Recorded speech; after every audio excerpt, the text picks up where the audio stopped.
Mizmor leDavid, Adonai roi lo echsar. V'nodeshe yarbitzeini al mei menuchot, Yenahaleini nafshi yeshovei.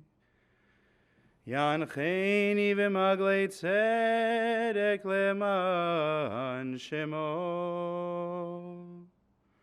Gam ki elech begeitz ha'mavet lo irara ki ata imadi. Shiftecha umishantecha hema yenachamuni. Taroch lefanai shulchan eged sorerai. Dishanta v'Hashem roshi, kosi rivaya. Ach tov achesed yirdefuni kol yemei chayai. V'shavti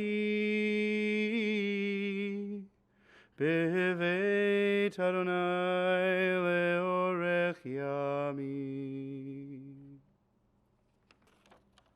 A Psalm of David. Adonai, God is my shepherd, I shall not want. God makes me lie down in green pastures, leads me beside the still waters, and restores my soul. Guides me on the right path, for that is God's nature. Though I walk in the valley of the shadow of death, I fear no harm, for you are with me. Your rod and your staff, they comfort me. You prepare a banquet for me in the presence of my foes. You anoint my head with oil, my cup overflows. Surely goodness and loving kindness shall follow me all the days of my life, and I shall dwell in the house of God forever. Thank you, everyone, for coming this afternoon. We are here today to pay tribute to Sharon Freed. Runya Rezel by Yosef Ufruma, the daughter of Joseph and Frances Beloff, Zichronam Livracha, of blessed memory. Sister, mother, aunt, friend, and teacher. We are here to honor her and celebrate her life. We are here to show her the ultimate respect of caring for her until the very end. And we are here to say goodbye. Sharon passed away last night, the 15th day in the Hebrew month of Kislev, after a very difficult and devastating 6-month battle with illness. She was 71 years old, having just turned 71 on the 1st of December. She will be deeply missed by her sister Marilyn and her husband David, by her daughters Andrea and Nicole, her nephew Josh and his wife Anissa, her niece Shoshana and her husband Jonathan, as well as her great nieces and nephews, Brendan, Lucy, and Eli, not to mention countless dear friends, colleagues, and of course, her students. We have this line in the Jewish tradition that is quite famous from the book of Kohelet, the book of Ecclesiastes. And to every season, to everything there is a season, a time to be born and a time to die. Intellectually, we understand. Something we all share in common, and we share with all who ever will be, is that we are all destined to die. But emotionally, it is very difficult. Sometimes feels impossible to say goodbye when we lose a loved one. Still, our tradition teaches us death is better than a life of pain, and eternal rest is better than constant sickness. My name is Matthew Leibel, and I stand before you today not just as an honored rabbi of this congregation, Sharon Zedek, but as one of Sharon Freed's former students. I don't usually wear this kippah when I do a funeral or a solemn occasion, but today I make an exception, because this is the kippah I received when I graduated from Joseph Walensky Collegiate in 2003. And like anyone who graduated between 1970 and 2015, and maybe even beyond, Sharon Freed was one of my teachers.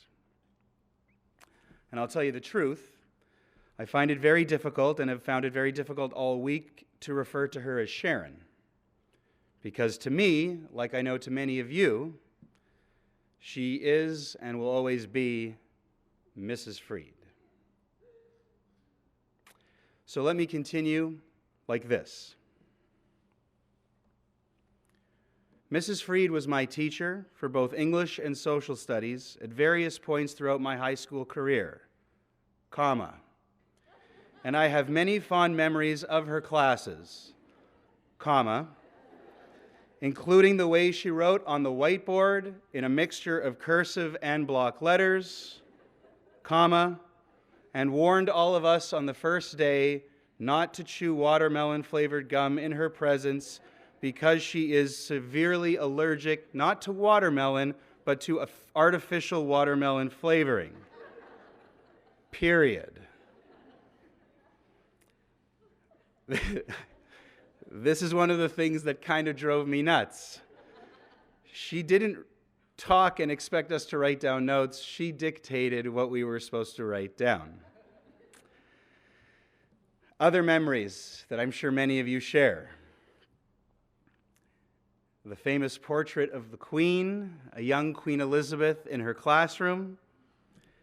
When I was a student, there was this legend, this story, that one group of grade 12 students dared to steal the portrait of the Queen for their grade 12 prank.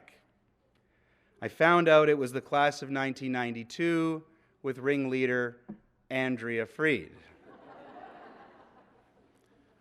who made certain demands on the way the school would be run, and that if they weren't met, Mrs. Freed would not get her portrait back. I think somehow they worked it out. Other memories we may share. How does a bill become a law? Banner in the sky. And for me especially, because I like to think I have matured since I was in high school, a devastating stare. Whether you liked her, loved her, or didn't always see eye to eye, I think you knew when you spent time in Mrs. Freed's classroom that she had a passion for teaching, that she was born to be a teacher, and that she cared deeply, not just about the material she was trying to instill in her students, but in her students. Over 47 years of teaching, which makes her proudly the longest-standing continuous employee of the Winnipeg Jewish school system. She touched thousands and thousands of lives across nearly 5 decades and multiple generations. There is no question this makes Mrs. Freed a legend. But let me tell you a little bit that you may not know if, like me, to you she was Mrs. Freed, and you didn't know the person maybe behind. She was born Sharon Beloff, the oldest of 2 daughters of Joseph and Frances Beloff, and grew up in Winnipeg's North End, the corner of Rupert's Land and McGregor. She went to Victory School, Jefferson Junior High, and Garden City Collegiate, the class of '66. I know this because if you do a little Google search, you'll find that Sharon Freed was on the 50-year reunion planning committee for Garden City's reunion just a few years ago. She went to Teachers College, and in 1968 began her journey as a teacher. First, the I.L. Parrott's Folk School, which turned into Talmatora, And also at Christ the King's School, she would travel from the North End on the bus and eat her lunch, going back and forth between the two schools. By 1970, she was at Joseph Walensky Collegiate, where she taught until 2015. She had a love of reading that began at a very young age. Often her sister, Marilyn, would say, let's go out, let's do something. And Sharon would say, I can't, I'm reading. She could read up to 12 different books at the same time and tell you amazing details about each one. Every librarian in the city knew her, and I think to say she was a voracious reader would actually be an understatement. It's actually quite amazing that sometimes she and I butted heads because she was a grammarian, as I myself sometimes claim to be, and I'm sure she would have said my opening remarks were a run-on sentence. She wanted her students to love grammar, to love English, to love Canada as much as she did. She was a Scrabble wizard, unbeatable at Scrabble, and, I'm told, would often play Scrabble with students online. And before that, if students had a free period in the same period where she had a prep period, you may catch them playing Scrabble against each other while she was getting ready for class. She spent her summers at Winnipeg Beach, at her famous cottage known as the Caboose, sitting on the beach, playing Scrabble, enjoying the warm summer air.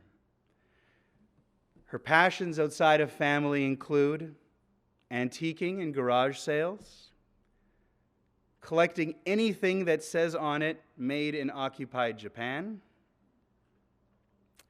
Russian history, Jewish tradition. In fact, I'm told she was a fantastic cook. Her borscht was especially good, as well as her brisket. She enjoyed traveling, got to see Israel, where her daughter Andrea now lives, as well as Australia, California, and a famous Baltic cruise that included a stop in St. Petersburg, where she was really in her element when she learned she was standing in the very spot where Rasputin was once killed. But without question, her legacy, the most enduring part of her life, is her relationship with students. Stories like a group of 18-year-old boys taking Mrs. Freed out for a farewell retirement lunch at 529 Wellington,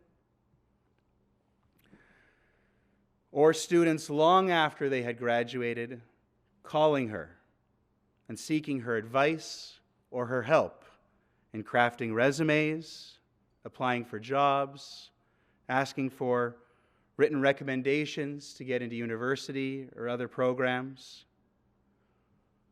grammar advice, to edit something they had written, or just to chat. She cared deeply about each and every one of her students. This is just an introduction to the amazing career and life of Sharon Freed. It's now my honor to call up her sister Marilyn, who will deliver the hesped, the eulogy, in Sharon's honor.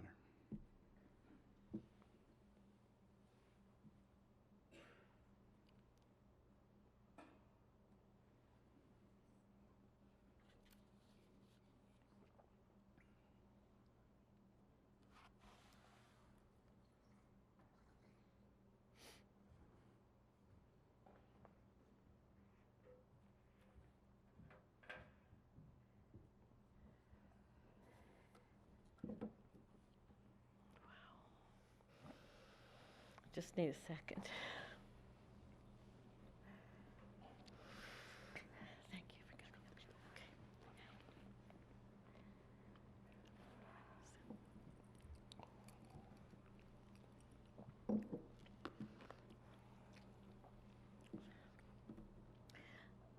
I'm deeply honored to stand here before you today to speak about my sister Sharon Freed, who I call Sharoni Baroni, who's been my role model for my entire life.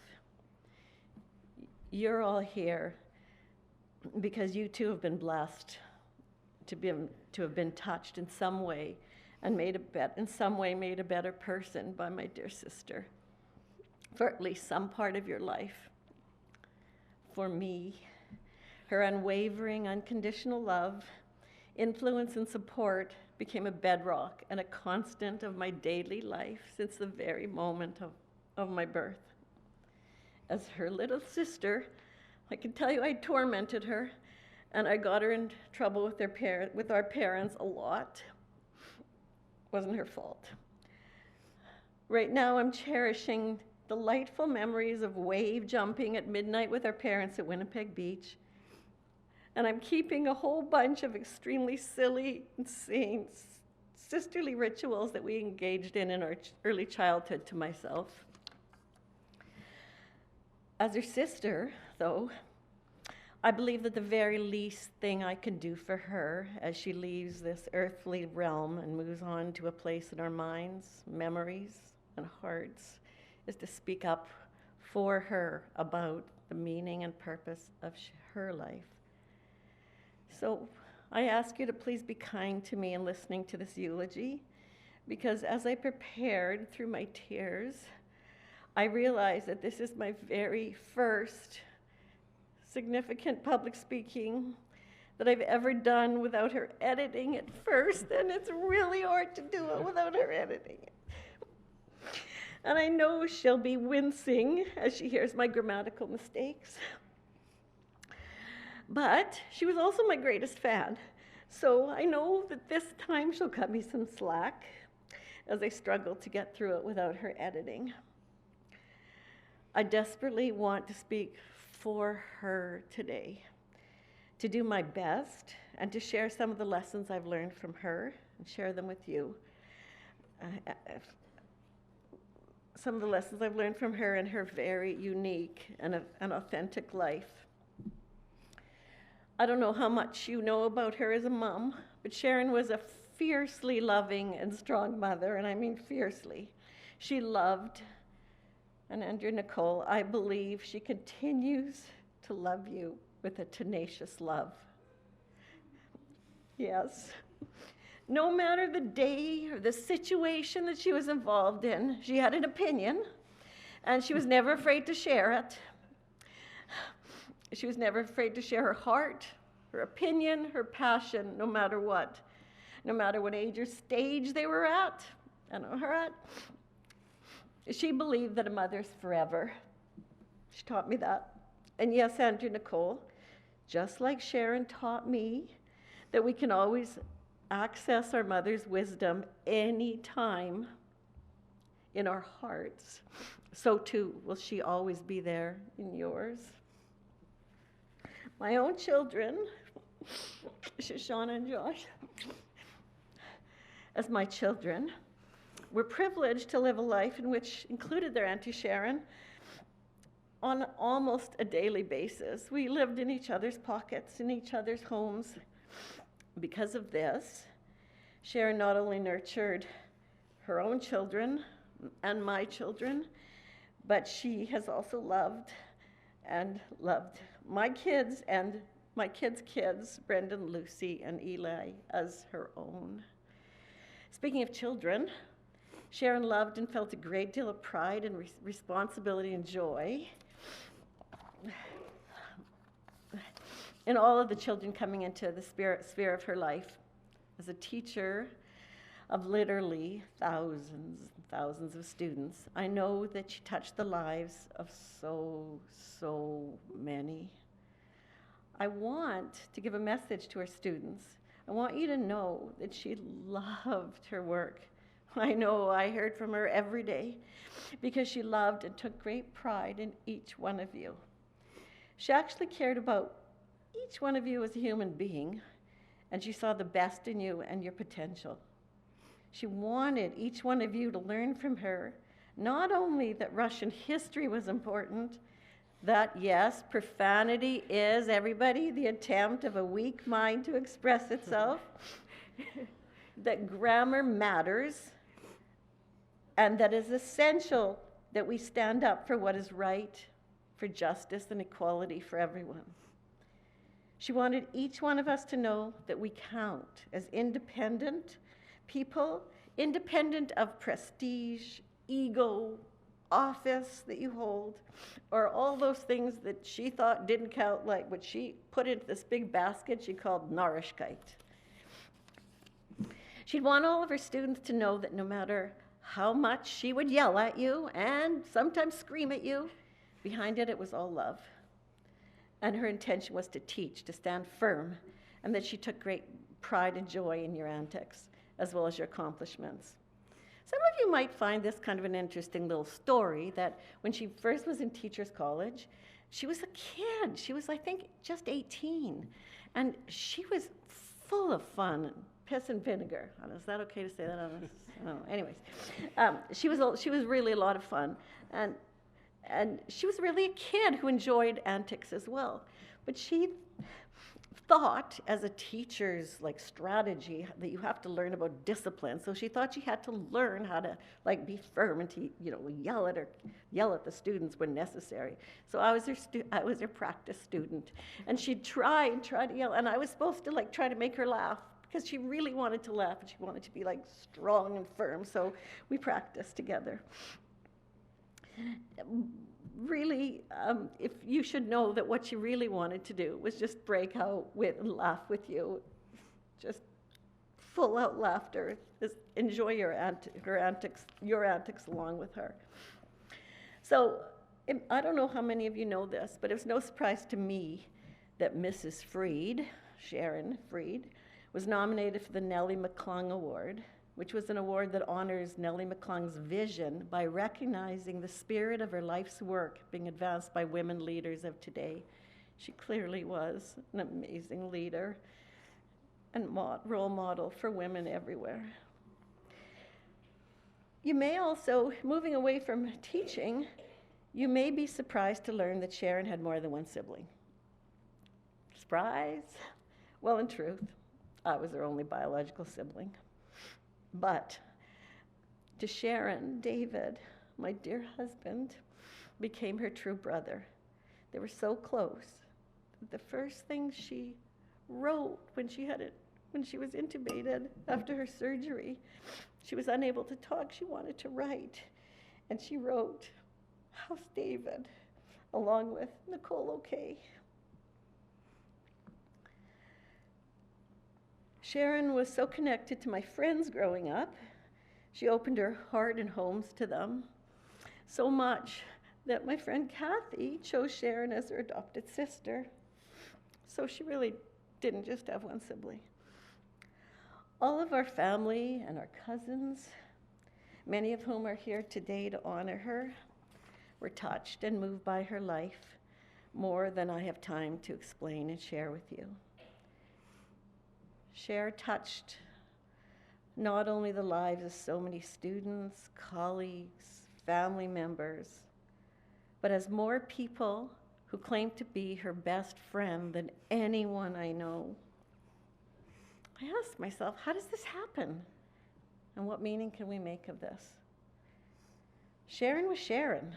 Always, she was an authentic human being who was totally present with you, totally available to each and every person she touched. She taught us to live in the present, to be a loyal and true friend, to treasure our confidences, to lend a hand, a heart, a thought.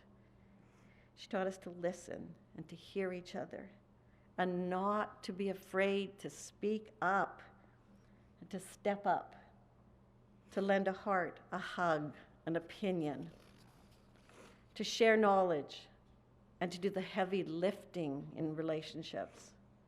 Sharon's relationships were deep, wide, and broad. She maintained relationships with all of her family wherever they lived in the world. Sharon had a passion for life. She put love into everything she did. She took responsibility seriously, whether it was a mother, an aunt, a teacher, and as a responsible citizen. She stood up for what she believed and was not afraid to speak up for justice. She honored and valued her roots, traditions, and family tremendously. She took her tradition and Jewishness seriously. This is the truth. We only in our whole lives together had one real fight. As Andrea said, it was like World War III. Didn't know we'd ever speak to each other again. You know what it was? I had the audacity to want to make salmon on Rosh Hashanah when she said the only thing that was right in our tradition was brisket. And we literally fought like World War III. So I learned from Sharon, don't mess with tradition, and actually don't mess with Sharon. Sharon would like to remind us, whenever you get in the car, drive carefully. Read, read, read. Honor your roots and tradition. Stand up for what you believe in, even if it means that you're going to ruffle people's feathers. Sharon, right now I promise you, I'm going to try to be more like you from here on in, on that one. That relationships are the most important aspects of our lives. Value your family and friends. Hear the other. Not be afraid to speak up and stand up for what you believe in. Share knowledge, especially Russian history. Make your life's work your passion, or your passion your life's work. Always make the time and effort to get together with family and friends. Don't wait for situations like this. And every conversation with, I love you. My dear, dear sister, in the words of your favorite song, Donna Donna, but for those who treasure freedom, like the swallow, have learned to fly. Fly free now, Cher. Fly now, free from pain. I love you, Cher. Thank you. And thank you, Rabbi. I don't know where you are. Thank you, Rabbi.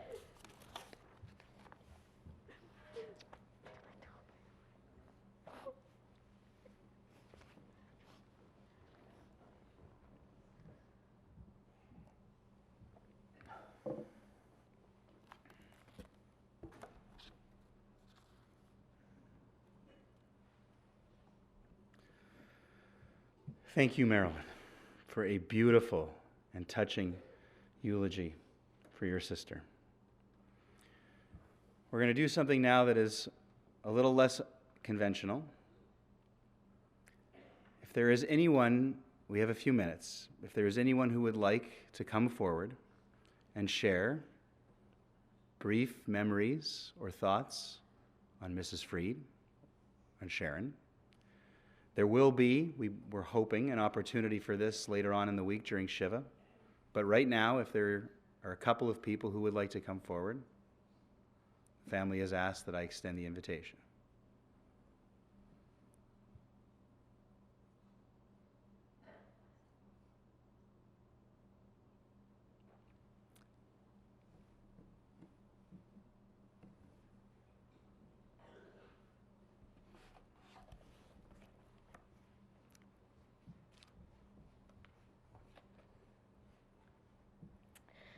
Hello, everyone. I generally would not do this, but as Ms. Freed always said, speak up when you have something to say, right? I was not a student of hers for long, but for whatever time I did have with her, she taught me so much, like she did the rest of her students. Thousands and thousands of students who I know most people forget half the teachers' names by the time they leave high school. I don't think one of the students have forgotten her name. She really taught us so much, not only in English and social studies and history, but how to be a good person, how to be a mensch, is what she really taught us how to be. And I know her teachings and her memories will forever be in all of her students, her friends, and her family's hearts. Thank you.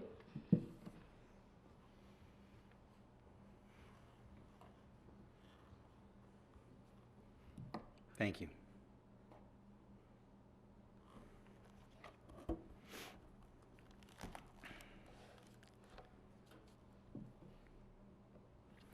I can share one more story.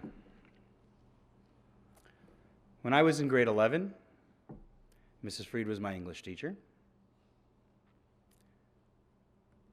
And I challenged her on one of her selections that year to read a book probably none of you has ever heard of, called The Ladies' Auxiliary. But anyone in the class of 2003 will know it. It's about this Jewish woman who moves to Memphis, Tennessee, and can't get in with the Orthodox crowd there. I used to say, we could be reading The Great Gatsby or The Catcher in the Rye, and we have a lot of Jewish classes already here. Nope, we read The Ladies' Auxiliary. Fine. That was in 2002. Earlier this year, and I hadn't seen Mrs. Freed in a very long time, she was here. I can't remember what the event was. I think it was a bat mitzvah. And afterwards, we were chatting at the Kiddush. And then either later that day or the following day, when I got back to work, there was a note waiting for me in my little cubby in the office. A handwritten note that said something to the effect of, Matthew, I'm very impressed by you. I'm very proud of you. You've grown up to be really incredible, all in spite of the fact that you had to read The Ladies' Auxiliary. I don't think I appreciated when I was her student just how much everything we've said today about how much she cared about each and every one of her students. And I bet you there are very few over the course of her 47-year career that she ever forgot. And that really is saying something. When it comes to teachers, a few people have said it better than I could. A teacher affects eternity. She can never tell where her influence stops. Teachers are people who start things they never see finished and for which they never get thanks until it is too late. And the greatest use of a life is to spend it for something that will outlast it. I think all of you here today have proven that Sharon Freed very much did accomplish this with her life. As we said at the beginning, we know death will come. We cannot enter into judgment with it. We cannot question it, for those answers will never come.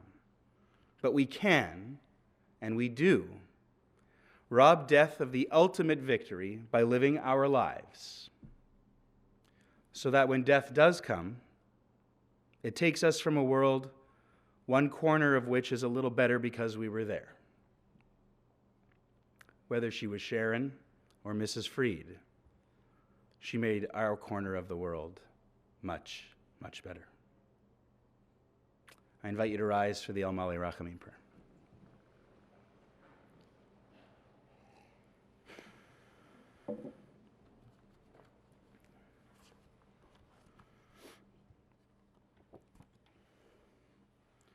El Malei Rachamim,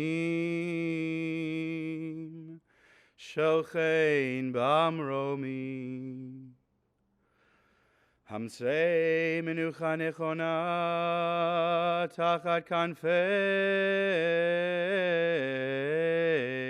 HaShechina, B'malot Kedoshim Uteorim,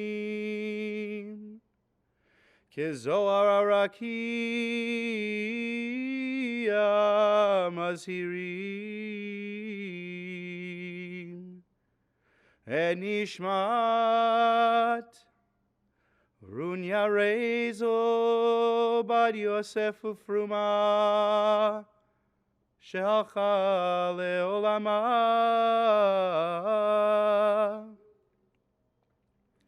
Began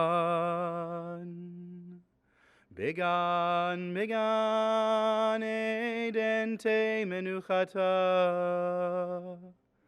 Anabal harachamim Hastirei beseiter kenafecha leolamim Utzror bitzror achaim enishmata Adonai hu nachalata. v'tanuach v'shalom al mishkava v'nomar Amen.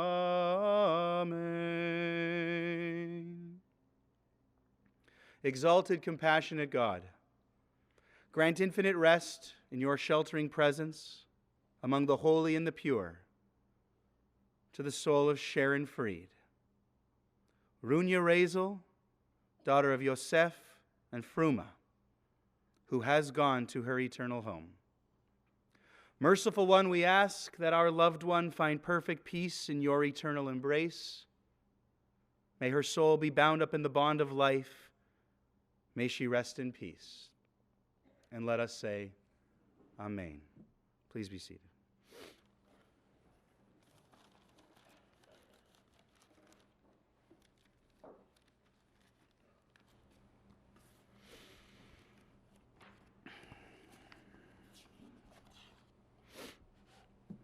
Our service continues with a trip to the cemetery, Sharon Cemetery, located at 230 Armstrong Avenue. We will be traveling in caravan fashion with our four-way flashers on. You are all invited to join us as we fulfill the mitzvah, the commandment, the selfless obligation of accompanying Sharon to her final resting place. This is one of the most important mitzvot in our tradition because it is born of love and respect for someone who meant so much to all of us, and something we do without any hope of reward.